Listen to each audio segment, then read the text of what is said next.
ঘরকন্যা Anushree next ব্লগে আপনাদের সকলকে স্বাগত জানাই। তো আজকের এই বৃষ্টিমুখর দিনে আপনাদের সাথে আমি একটা ছোটোবেলাকার গল্প শেয়ার করে নিতে চাই। জানি না আপনারা কতটা পড়েছেন, তবুও এই গল্পটা আমার খুব প্রিয় ছিল, সেটাই শেয়ার করে নিচ্ছি। গল্পটা হলো ঈশ্বরচন্দ্র বিদ্যাসাগরের লেখা। এক ছিল গরিব কাঠুরে। সে রোজ বনে কাঠ কাটত। কাঠ কেটে তার এইভাবেই দিন চলত। সে যা পেত তাই দিয়েই সংসার চালাতো।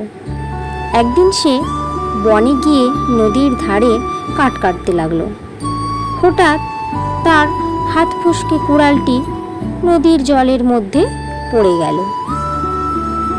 কুড়ালটি সে জন্মের মতো হারিয়ে খুব হাউমাউ করে কাঁদতে লাগলো।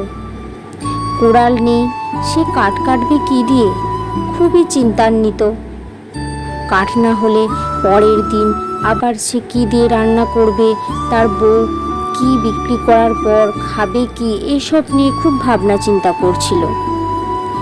আর একটা যে কুড়াল কিনবে সেটুকু পয়সাও তার কাছে নেই। এইভাবে সে নদীর ধারে বসে হাউমাউ করে চিৎকার করে কাঁদছিল। এমন সময় তার কান্না শুনে নদীর ভেতরে যে জলদেবতা ছিলেন, জলের যে দেবতা হন, তিনি বড় কষ্ট পেলেন। সত্যি বেচারা খাবে কি? জলদেবতা অত্যন্ত সদয় হয়ে তার সামনে এসে দাঁড়ালেন। জিজ্ঞাসা করলেন, কি হয়েছে, কাঁদছো কেন? কাঠুরে তখন কান্না ভেজা গলায় উত্তর দিল, কাঠ কাটার সময় হাত ফসকে আমার কুড়ালটা জলের মধ্যে পড়ে গেছে। আমার আর কোনো কুড়াল নেই। আমি কাঠ কাটবো কিভাবে, আর আমার সংসার চলবে কি দিয়ে? তাই আমি কাঁদছি। এই বলে হুঁ হুঁ করে কাঁদতে লাগলো। জলদেবতা বললেন, কেঁদো না, আমি তোমার কুড়াল খুঁজে এনে দিচ্ছি।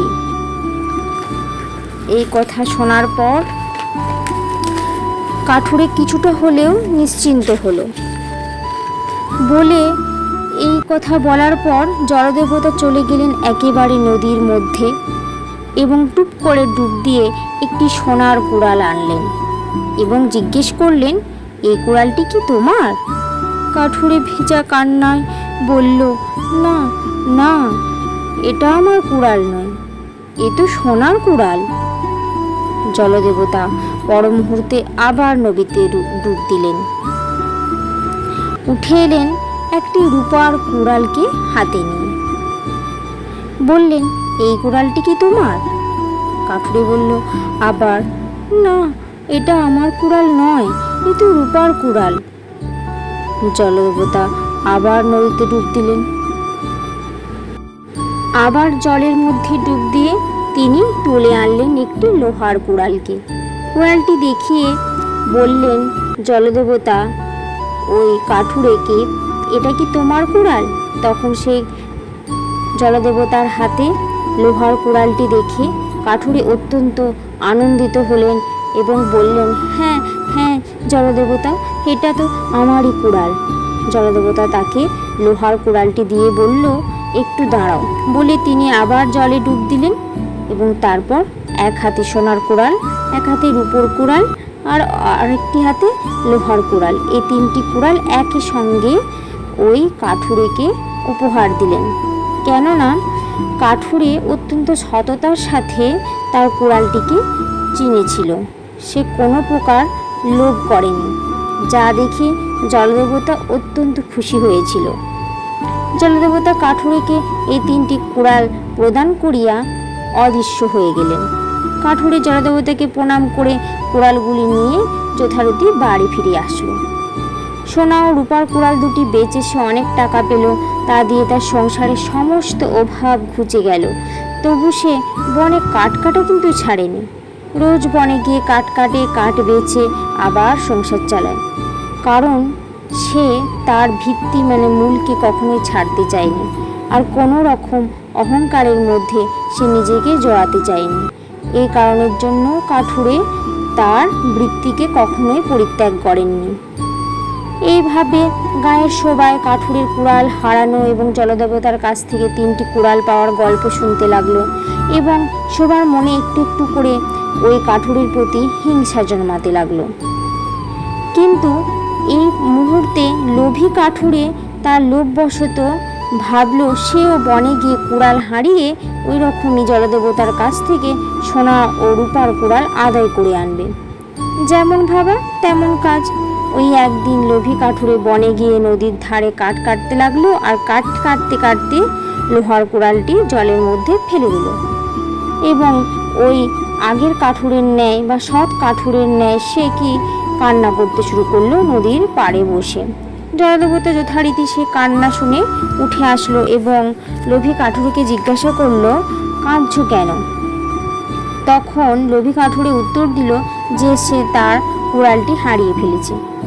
জলদেবতা টুপ করে যথারীতি জলে ডুব দিয়ে সোনার কুড়ালটি আনলো এবং জিজ্ঞাসা করলো, এটা কি তোমার কুড়াল? কিন্তু লোভী কাঠুরে সে তো সোনার কুড়ালের উজ্জ্বলতা দেখে লোভে পড়ে সেটি বলে উঠল, এটিই আমার কুড়াল। জলদেবতা লোভী কাঠুরেকে জিজ্ঞাসা করে যখন এরকম উত্তর পেল তখন অত্যন্ত রাগান্বিত হলো।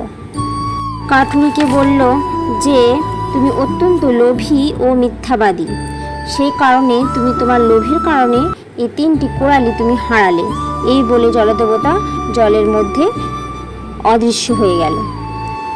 এই মর্মার্থ থেকে আমি আপনাদের বা আমাদের জীবনে এটাই উপলব্ধি করি যে আমাদের লোভের বশে আমাদের কাছে থাকা সমস্ত ভালো জিনিসগুলোকেই আমরা একটা সময়ে হারিয়ে ফেলি, অথচ আমাদের কাছে হয়তো যা আছে তা অন্য মানুষের কাছে হয়তো নেই।